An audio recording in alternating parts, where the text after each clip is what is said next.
Welcome to the How to Be Awesome at Your Job podcast, the show where brilliant professionals share how to sharpen the universal skills required to flourish at work. Enjoy more career fun, wins, meaning, and money with your host, Pete Makaitis.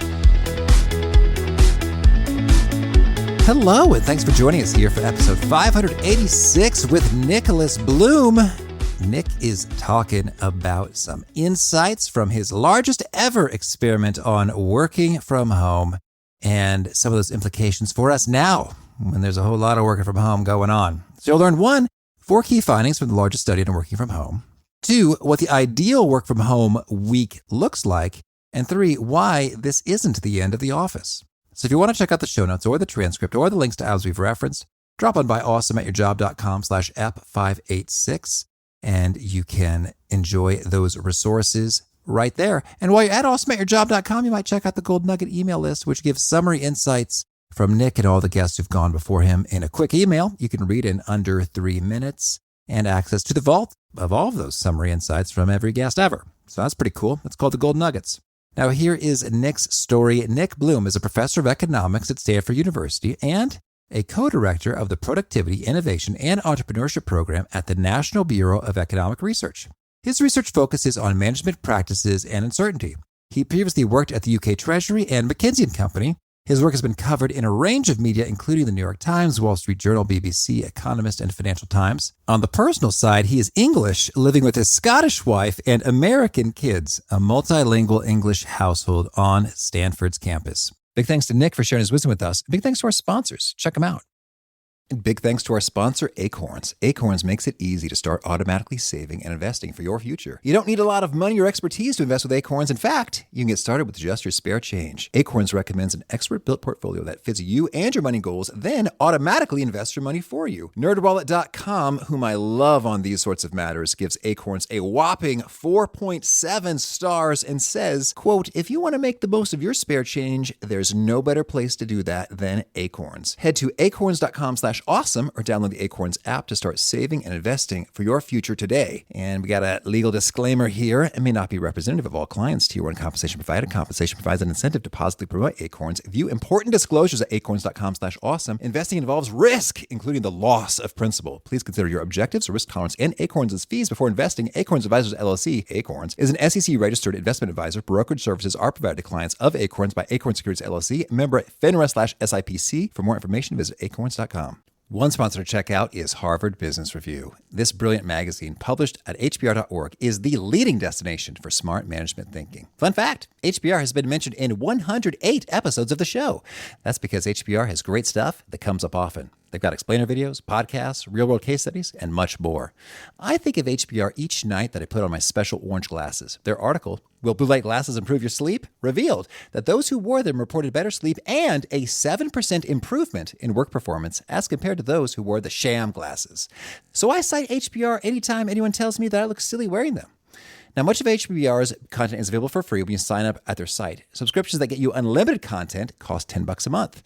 If you visit hbr.org/subscriptions and enter the promo code AWESOME, you can save 10% off of that subscription. Again, to save 10% off of your HBR subscription, go to www.hbr.org/subscriptions and enter the promo code AWESOME. Here is Nick. Nick, thanks for joining us here on the How to Be Awesome at Your Job podcast. Very happy to be here. Thank you for having me on. Well, I am delighted to get into your wisdom in the world of working from home. And I understand that when you're working from home, one issue that presents itself frequently is the bagpipe playing in the house. What's the story here? Well, before this podcast started, it was delayed by about 5 or 10 minutes. As Pete and I know from just trying to ask my oldest son was practicing the bagpipes next door. My wife is Scottish. In fact, my mother is Scottish too. So there's quite a lot of bagpipe activity going on in our house, and it's just unbelievably noisy. And in fact, you may think it's romantic when you hear it outside, the Tower of London or something, or Edinburgh Castle, but when it's in your house and it's over and over again, the same song being played repeatedly with like a different mistake each time. So, and, I live out in California, and it's a wood-built house because the earthquake risk, but unfortunately has no sound insulation. So I think it's not just me that's tortured by the bagpipes. I think most of my neighbors on the street can hear the same thing. But, it does highlight, I think we'll come on to it, but the challenges of working from home right now with kids in the house. Oh, absolutely. Well, it's funny. I think that the bagpipes, I'm thinking about an episode of Better Call Saul in which he was trying to get himself fired. And one of the things he did was play the bagpipes in the law office, and it contributed to getting fired. So that's a little take-home message for being awesome at your job is be careful about playing the bagpipes in the office. If that was an issue for anybody, that's covered. Well, we're going to talk about working from home. You did quite the study on working from home. I'd like it if we started there and then we fast forward to the current situation where there's a lot of working from home going on. It's a little bit different. So could you tell us the tale of your C-Trip study? Yes. And I should say, actually, for anyone listening that has an intransigent manager or maybe, other partners in your business that are anti-working from home, you should feel free to forward on the TEDx talk that I gave that's on the on YouTube. That I received many emails from people that say, my manager, she didn't believe working from home, and I sent her. So I'll tell you the story, and this is a summary of the video. So back in 2010, I teach in Stanford University. I'm a professor there, and I had someone at the back of my class who turned out quite amazingly to be the co-founder of a huge Chinese multinational, C-Trip. It's listed on NASDAQ. It's worth about $15 billion. The guy was called James Liang, and he basically founded this company. And, he was worth almost $1 billion at this point. And he decided to kind of step back and become the chairman and take a PhD. But C-Trip had this big challenge, which is they're in Shanghai, their headquarters, and they were growing very fast. But they were struggling to keep up with office space. So as they grew, they didn't want to have to spend huge amounts of money on very expensive Shanghai office space. So working with them, we set up what's called a randomized controlled trial on working from home. So quite explicitly, they asked 1,000 people in the firm who wanted to work from home 4 out of 5 days a week. 500 of them signed up. It's already, indicative that 500 people did not want to work from home. Mm-hmm. But so sticking with the 500 that did, they then formally randomized them home to the office over the next 9 months. So James on TV in front of a huge crowd pulled a ping pong ball out of an urn and it said even, and everyone with an even birthday. So if you're born on the 2nd, 4th, 6th, 8th, etc., 10th of the month, worked from home for the next 9 months. And if you're odd, so, like me, I'm the 5th of May, you stayed in the office. And it was a way to scientifically evaluate the impact of working from home on these employees. Mm-hmm. Well, intriguing. So, that's pretty thorough as far as exploring this phenomenon goes. It's better than an office of 8 people said, hey, let's give this a shot for a few weeks and see how it goes. No, we've got some randomization. We got a large sample size. Tell us what happened. So, yes, on thorough. As far as I'm aware, it's still to date the only large-scale scientific evaluation of this. My father actually does drugs testing. So it's very much modeled on the way you would test a drug before you roll it out formally. The Federal Drug Administration requires formal randomized controlled trials. So what did we find? We found, 4 key things. The first was quite amazingly, working from home significantly improved performance. So performance of home-based workers went up by 13%, which is huge. That's like almost an extra day a week, completely against what C-Trip expected. Now, in C-Trip, this is a travel agency. Yep. And how are we measuring performance in that context? So great question. They are people they're not professionals in the sense that they're not managers. They're people that are making telephone calls, making bookings. So in that sense, it's very easy to measure performance because you can look at the number of calls and bookings and actually have quality metrics. Okay. The downside we'll come on to hopefully later in the podcast is, of course, they're not creating new content. And so working from home is more challenging for that. But in terms of executing, we had amazing performance data. And so in terms of basically quality or total phone calls, since the quality was unchanged, and total bookings, that was up 13%, which, is huge. And then you ask, where did this improvement come from? Well, of the 13%, about a quarter, so 3.5%, came from the fact they were just more productive per minute. And, we did a lot of interviews and focus groups, and, the stories they would tell us is, look, it's just quieter at home. And the story that resonated with me in particular is this woman that said, in the office, in the cubicle next door to me, the woman, she clips her toenails in the office, and it's disgusting. Every day? How much toenail you got? You think maybe a weekly or bi-weekly? She has obviously very finely clipped toenails. And the woman said, she thinks I don't notice, but I tell you, I notice. I see her picking up that clipper and putting it below the desk, or there's a cake in the breakout room, or World Cup sweepstakes. So yeah, it's for anyone, I'm sure, everyone listening has plenty of experiences of why it's noisy in the office. And believe it or not, on average, people are actually focusing better at home. So a quarter of them just cranked out more work in the same per minute. Yep, they were more efficient. So that's a quarter of it. And then you're like, well, what is the other three-quarter uplift? So the majority is they're actually working more minutes. So I should be clear, for this group, it's not that they use their commute time, because they're actually on shift workers. So it's supposed to be 9 to 5, Monday to Friday. What you see is in the office, they don't actually start work at 9. They often start work at 9, 10, because the bus is late, the motorcycle breaks down, or they take long lunch breaks, they take long tea breaks. They even take longer to go to the toilet. So just quite practically, at home, the toilet's in the room next door. In the office, you got to walk a long distance. Mm-hmm. And so that explains about half of the uplift. So they're basically working more minutes per day. They're working their full shift. And then the remaining quarter is they're working more days because they take less sick leave. And again, when we interviewed people, they'd say, often I wasn't that sick when I took that day off. I just wasn't sure. I didn't want to come in and suddenly get worse. But when I was working from home now, I actually just kept going. And sometimes they'd say, by lunchtime it got worse. And so I stopped. And other times I worked the day. Or there are other stories we heard about. They say things like, I wasn't sick at all, but I needed to have the cable repair guy come. So I took a day off. So collectively, performance was just massively up. 13% is a huge increase. So that was fact one. Fact two, again, very positive, was quit rates are halved. So for C-Trip, quit rates and churn is a huge problem. They had 50% of their staff leave every year. So for anyone that's listening, there's, ever recruited or trained somebody, how painful that process is. So they then turn around and 9 months later leave. So their quit rate went from 50% down to 25% from home-based workers. And, the reason was, again, they just said we're happier. They on average, liked working from home.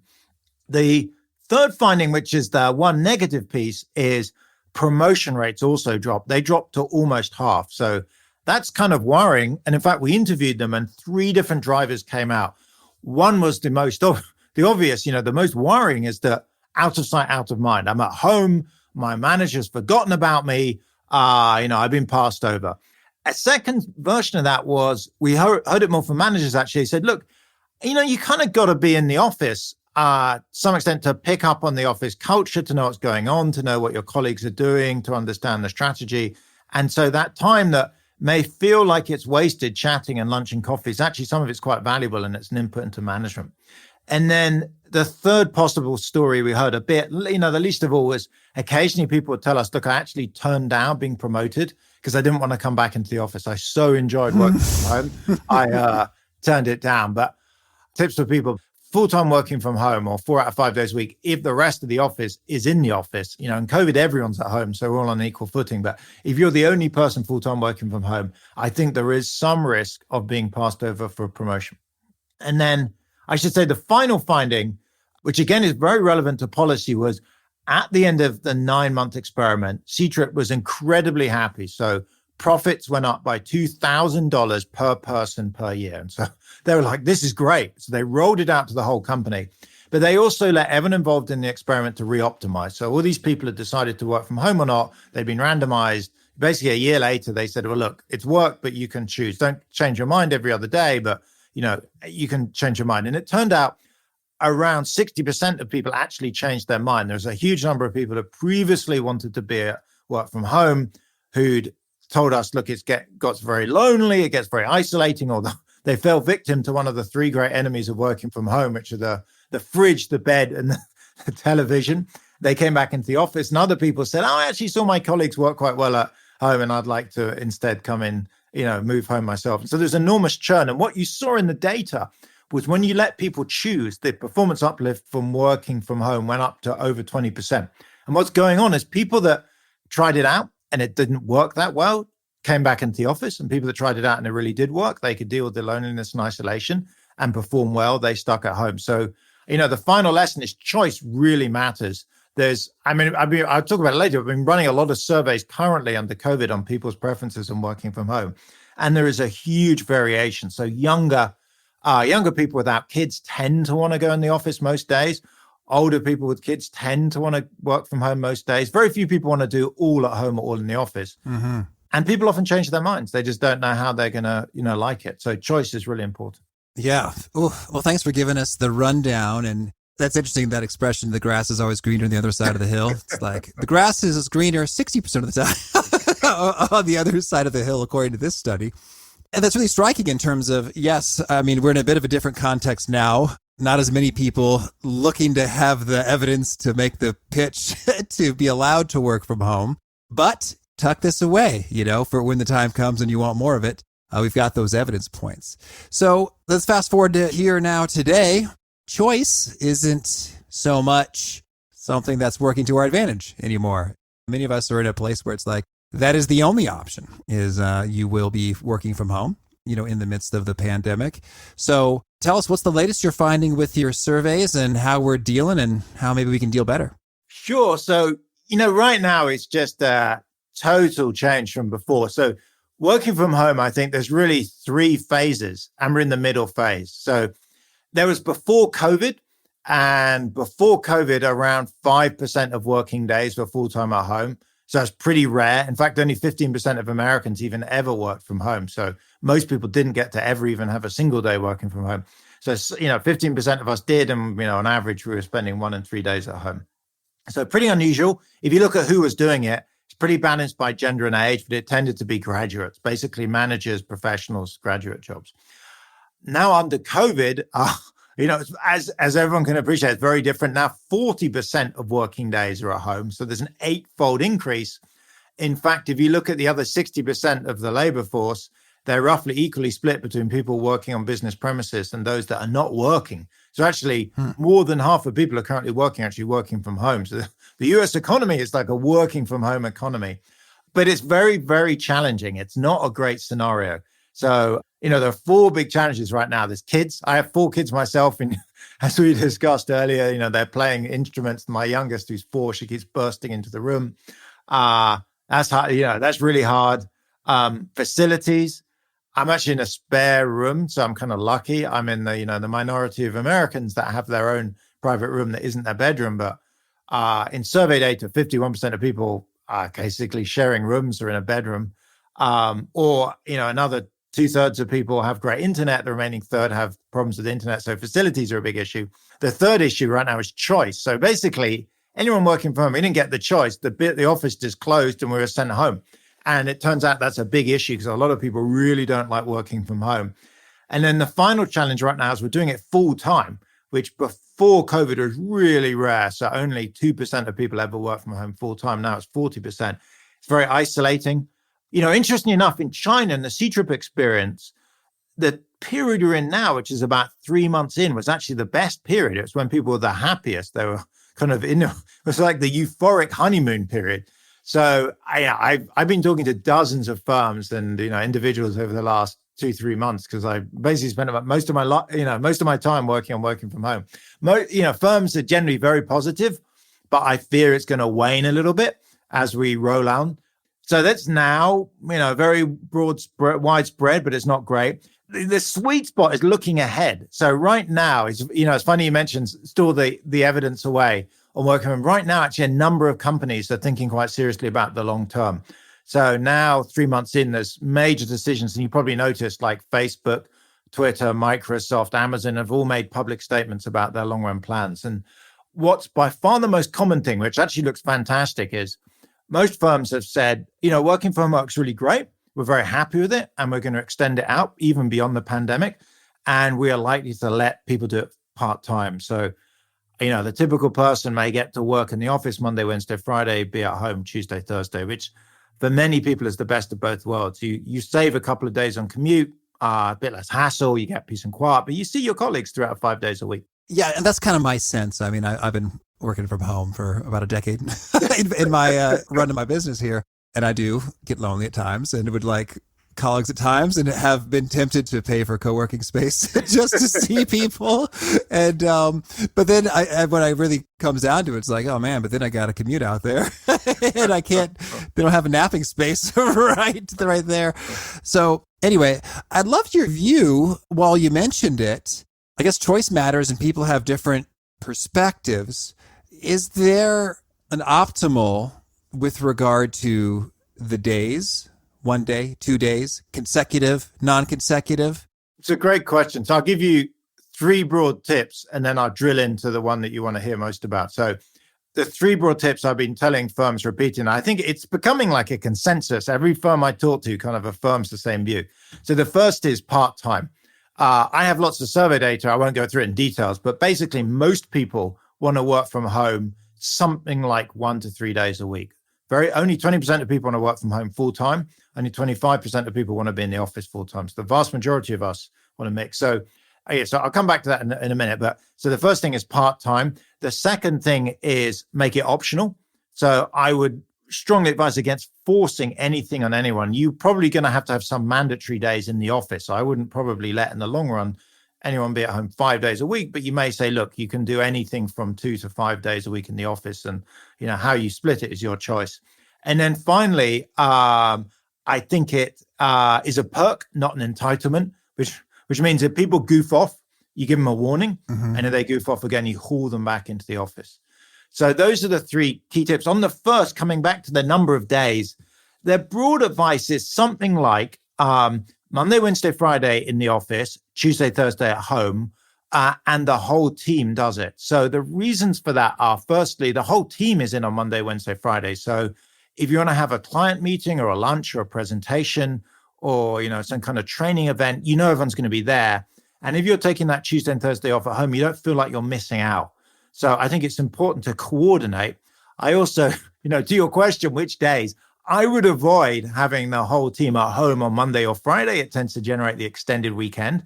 And in fact, I'd also try and avoid them being consecutive days. So Tuesday, Thursday is kind of the best 2 days because you're in the office every other day. So if something comes up, you can easily say, hey, let's talk about it in person tomorrow. Let's have a meeting tomorrow. So that's the probably most likely scenario I see firms gravitating towards Monday, Wednesday, Friday in the office. Everyone does that. Tuesdays, Thursdays, it's really a personal choice. And I guess maybe Wednesdays potentially, but I would avoid actually what was common before the pandemic, having Friday the working from home day. It's not really ideal. And before COVID, the big challenge of working from home is the stigma.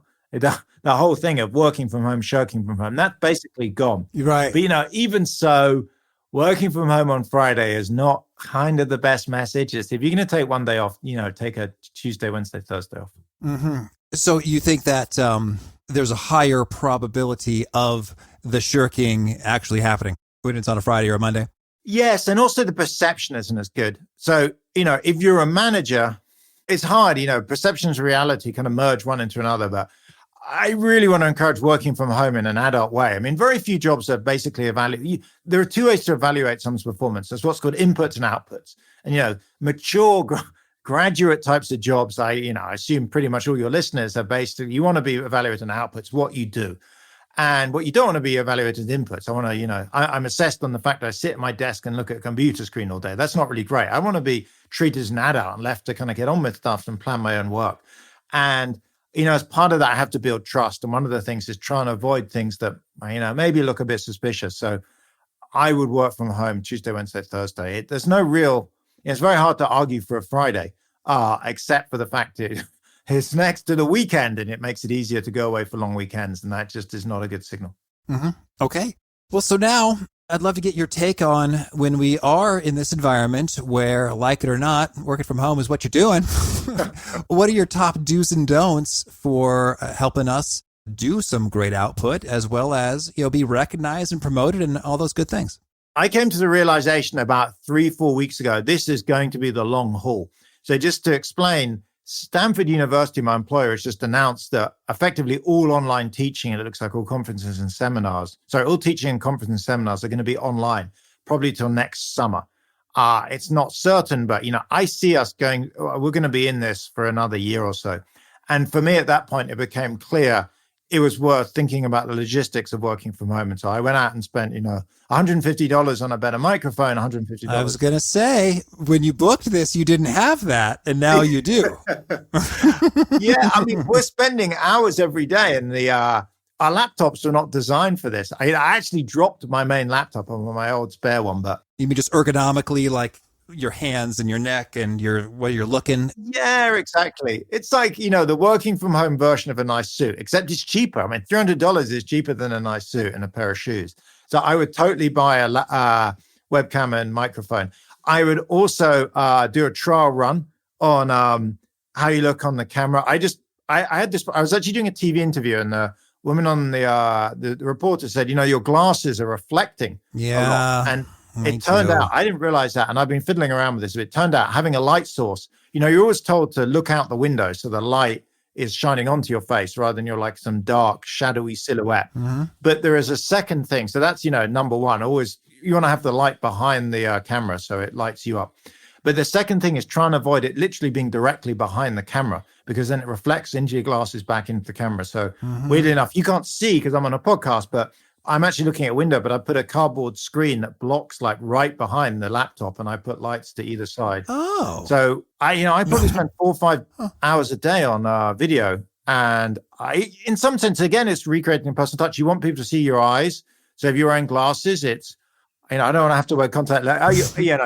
Peter's just taken off his glasses. He's giving me very romantic looks over our video connection. But I actually, got a couple of lamps. Another thing I did is I put up a couple of pictures behind me. There's 2 ways to go, I've noticed, on video calls. One is to have a reasonable looking background, in which case you want, I basically had a messy room beforehand. This was a spare room. There's just a pile of junk in the background. So I put up some pictures and tidied it up. The alternative is to have a plain, like a white wall, or you can buy it just before the call, looking, online or on Amazon or anything. You can buy what's called a green screen, just hang it up. That actually works much better for having one of those image backgrounds, say on Zoom, because the Zoom finds it hard to tell it's you versus a picture of you against a cluttered background. Mm-hmm. So that's another key thing. There's a bunch of other more minor tips for teams, which is one of the downsides that comes up a lot on working from home is the lack of casual conversation. So in particular, walking in and out of meetings. I used to, I personally just noticed I missed the lunches and coffees. Also, even just in meetings, the first couple of minutes, I'd turn to colleagues and water cooler discussion. It's hard to perfectly recreate that, but the people have done this best. I've been trying to do this in my own research group, is to set up a time each week to talk to each, member of my research group. I do it for like 20 minutes.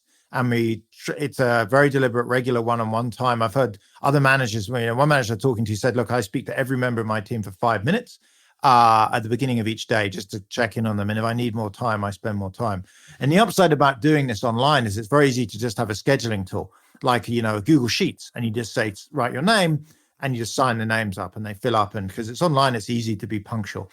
And then in meetings, in my weekly meeting, rather than have an hour discussion on work, we basically have 45 minutes. In the first 50 minutes, we go around the group of 12 of us, and each person's, talks briefly about something non-work-wise, like, Cody. So he's been telling me about his garden, and Aniket has been telling me about he's been doing puzzles, and, Bia's been telling me about, a Netflix show she's been watching, and, it kind of brings it to life. I wouldn't say it's perfect, but I think we need to be more deliberate about fostering some sort of discussion casually. The final thing I've heard about is it's important just to be more scheduled and organized. So particularly with kids at home right now, you have to think about, it's not just you, but also many people in your teams are having struggles with spouses and rotas over who looks after kids. So it's useful to have regular schedules. So, you have someone in your team, their husband, and they have 2 young kids. It's much better for her if she knows that she's going to be working, 9 till 12, and she can be more relaxed in the afternoon. So actually being more organized, because there are more conflicts from our time for those with young kids, is a final tip. And I've heard that discussed a lot. And in fact, in particular, avoiding sprawl of meetings and emails that can easily extend out. The fact we're at home doesn't mean, we're happy to have a meeting at 7 a.m. or 7 p.m. We should try and stick to the working day. Mm-hmm. All right. That's an excellent lineup. I'd love to hear, is there anything that we I guess I asked for do's and don'ts. I heard a lot of great do's.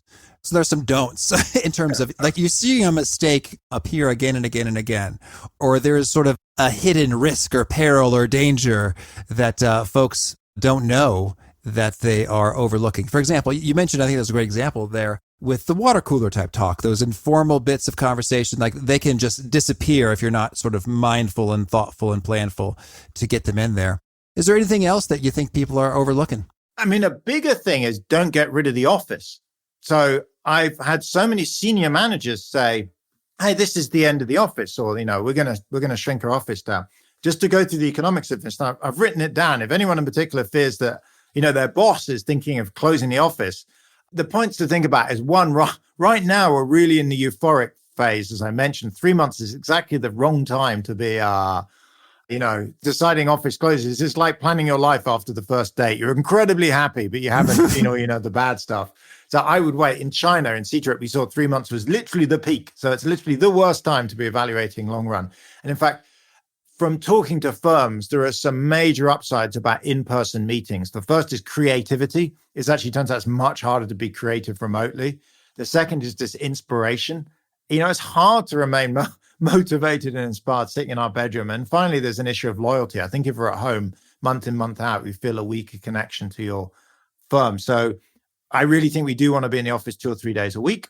Now, you might think, well, we can shrink the office now. We're only in it 3 days a week.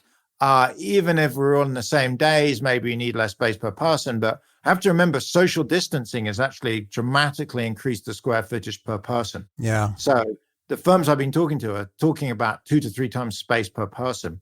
So I've just finished a survey around 1,000 firms in the US. The forecasts are actually for a slight increase in demand in square footage of office space.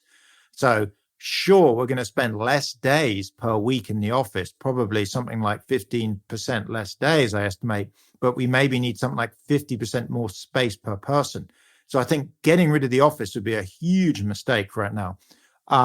It really would limit your firm's ability to, obviously go back to part-time in person. It would cause problems with loyalty. It causes all kinds of issues. The other mistake, the other piece of advice, I guess, is, location is going to remain as it is.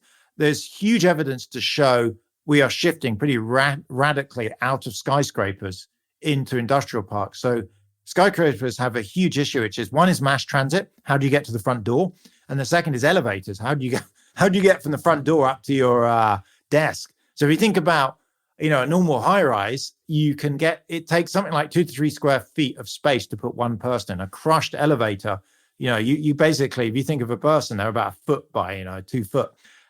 If we need 6 feet distance between us and the next person, that's a circle of radius 6 foot. That's about 100 square feet. So that makes elevators just completely infeasible. So from firms I've been talking to, there's an enormous charge to think, we need all this space. What are we going to do?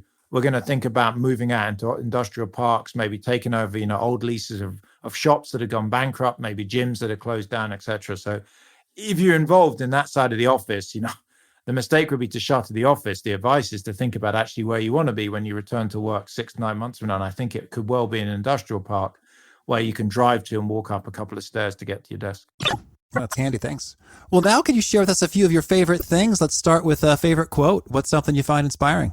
I heard a great quote the other day from Satya Nadella, who's the CEO of Microsoft, who had exactly the same thought I was thinking, which is he said, the thing I really miss in the office is those 2 minutes at the beginning and the 2 minutes at the end of every meeting when I get to turn to the person next to me, chat to them and see how you're doing. I feel the same thing. It's, it's not the meeting itself, it's the before and after I miss, the personal interaction. Mm-hmm. And how about a favorite study or experiment or bit of research? It's hard to think of an individual one. Sticking with the topic of working from home, Upwork had a great survey came out recently showing how 90% of firms are actually very surprised. They're very positive about working from home. As I mentioned, I just caution about swinging from one extreme to the other. It feels a bit like if you have kids, how kids just, they go so extreme. They're like, particularly young kids. My 4-year-old goes from like unbelievably happy to minutes later in tears and floods. It feels like that's a bit like the journey of working from home. So now we're loving it. I think that's great. There's lots of evidence on that. I would caution on loving it too much. Mm-hmm. And how about a favorite book? I saw this in preparation for the podcast. I have to say, embarrassingly, I don't really read books that much. I devour the media. I read a lot. If you talk about media, I talk about the BBC. I read the New York Times, such as the Wall Street Journal. I love the BBC. You can hear from my accent, I'm a Brit, but it feels a bit more impartial to me. And it has it keeps track of my sport, my Tottenham Hotspurs, my UK football team. But, it's odd. I don't know what it is, but I don't really read books anymore, I'm afraid. I know that is not the correct answer to give, but I guess it's the honest answer. Oh, no. Well, I mean, you shared favorite things you read, and we'll take it. And how about a favorite tool? Right now, I'm really excited, as nerdy and lame as it seems, by my new webcam. It looks good. My old laptop had this kind of grainy, cruddy picture. It had got damaged, and I wasn't quite as bad. I have a hall of shame, just as a kind of running joke with my colleagues and grad students of what, there's a guy that his webcam so bad, he looks like some kind of ghost from Harry Potter.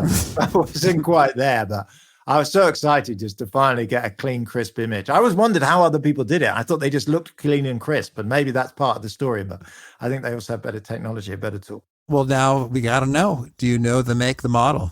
Yeah, it's Logi, and if I look, it was about $180. I noticed it's now sold out. It was something like a CD 920, maybe, what it was called. Logitech CD 920-ish. Yeah, I think it was a CD 920 high definition. I also, the microphone is a Blue Yeti. That's right, yeah. That's about $140. Both of them I searched around online, and there was a bunch of reviews. The Blue Yeti was reviewed by something in the Wall Street Journal as the best mic. There's actually, that was it. They interviewed a sound guy that did the voices for the new Avengers stuff and various other movies. And he said, look, this is the best cheap, serious microphone out there. I agree that the Blue Yeti is excellent so long as it's not an empty, echoey room. And yours is working for you. And how about a favorite habit? I picked up a lockdown habit, which is juggling a soccer ball, or football as I call it. So my 11-year-old daughter plays in the soccer team, and she's been told by a coach, because they're not playing anymore because of lockdown, to try and juggle, like keep you uppies, keep the ball kicking it in the air. So I've been picking it. I couldn't do that at all, I have to say, until about 4 months ago, but I can do like 100, which is, I say, very therapeutic, because you're entirely concentrating on it. There's no email, no phones, no kids, actually, because everyone knows to, avoid dad, where he's obsessively juggling the soccer ball. But I quite like it. I wouldn't say it's high exercise, but it's, after 20 minutes of it, I feel refreshed and energized. So it's kind of, if I've had too many Zoom meetings in a row and I have a half-hour break, I may go out into the garden. It's a bit of fresh air. I may go out and try and juggle a soccer ball, and something like that, something kind of absorbing. I used to find mowing the lawn was similar. I don't have a very big lawn, but no one will come near me because you've got this large, heavy piece of equipment making huge amounts of noise. So there's no phone, no email, no children, But yeah, that's my favorite hobby right now. All right. And is there a particular nugget you share that you're known for? It resonates with people and they quote it back to you a lot? I have become the working from home guy just because the TEDx talk, coming back to the beginning of the podcast, is very pro working from home. And so it's useful if you have a manager that's skeptical or an owner that says, as soon as the pandemic's over, we're going back to full-time in the office. And because of that, I'm kind of known for being pro working from home. And if folks want to learn more or get in touch, where would you point them? To my website. The easiest thing to do is just to type Nicholas Bloom into Google and it'll just come up. It should come up as the top hit. I'm at Stanford University. So if you type Nick Bloom Stanford, it will come up. And do you have any challenges or calls to action for folks looking to be awesome at their jobs? I think just stick with it, in the sense that I think working from home is going to be here for a long time. So just the realization we're in the long haul, and investing in equipment, investing in setting things up in your schedule. We can make this work. As society, it's actually part of the fight against COVID. One of the most effective and important things is we can work from home because the economy can keep going while we socially isolate. And it does need everyone, I guess, to give it their best shot and, help other people in your firm do the same thing. Well, Nick, this has been a treat. I wish you lots of luck in all your adventures. Okay, Peter, thanks very much for having me on the show. I really like Nick's point about choice. Even though it might not be fully actionable right now, you may very well be stuck working from home, whether you want to or not. I think that is a meta lesson in a lot of these best practices that we discuss, is that a practice may very well be better overall on average for a population. But when you introduce choice, the effects get even better, because within that average, there's some people who are actually worse off doing it and other people who are better off. And with choice, you can get the goods without the bads. And I think that's well worth thinking as a bit of a lens to reflect on every piece of wisdom, advice, best practice, insight that we've discussed here. Is like, does that work for all people universally, or is that working well for some and detracting for others? And I got to make my choice in terms of whether I'm going to adopt that practice. Unfortunately, with 586 episodes, we got a lot of practices to choose from, but you can be very choosy in terms of which of the few really will make a world of impact for you. So again, the show notes, the transcript, the links to items we've referenced are at awesomeatyourjob.com/EP586. And if you haven't already, I do recommend you push subscribe. You'll catch our next guest automatically. It's Chris Marie Campbell, and she is talking about the beauty of conflict. Maybe you don't see it that way. Well, she may very well reshape how you view it. Hope to catch you there. And peace. Thanks for listening. To get the most out of the show, we recommend 2 key things. First, check out the extra resources at awesomeatyourjob.com. You can find this episode's transcript and links, as well as the perfect episode for your situation. You can search the full text transcripts of hundreds of episodes or explore episodes tagged by topic and competency covered. Second, subscribe to the podcast and get future episodes automatically. You can subscribe by telling Siri and several other smartphones and speakers, subscribe to the How to Be Awesome at Your Job podcast, or by tapping subscribe in your podcast player of choice. If you'd like some extra help figuring out podcasts and how subscriptions work, visit awesomeatyourjob.com/subscribe for guidance. Hope to catch you on the next episode of How to Be Awesome at Your Job. Calling all coffee drinkers. If you've been trying to enhance your daily coffee routine, then Quest has got your back with their brand new iced coffees. Now available in 2 delightfully delicious flavors that'll be sure to add an extra pep in your step: vanilla latte and mocha latte. Quest has been on a mission to help fuel you with protein-forward foods you'll love. Each bottle of Quest iced coffee is packed with 200 milligrams of caffeine, the same amount as 2 cups of regular coffee, plus 10 grams of protein per serving to help you supercharge your day. And did I mention that they only contain 1 gram of sugar? It might just be time to cheat on your iced coffee with iced coffee. Find Quest iced coffees on Amazon.com/Quest Nutrition. That's Amazon.com/Quest Nutrition.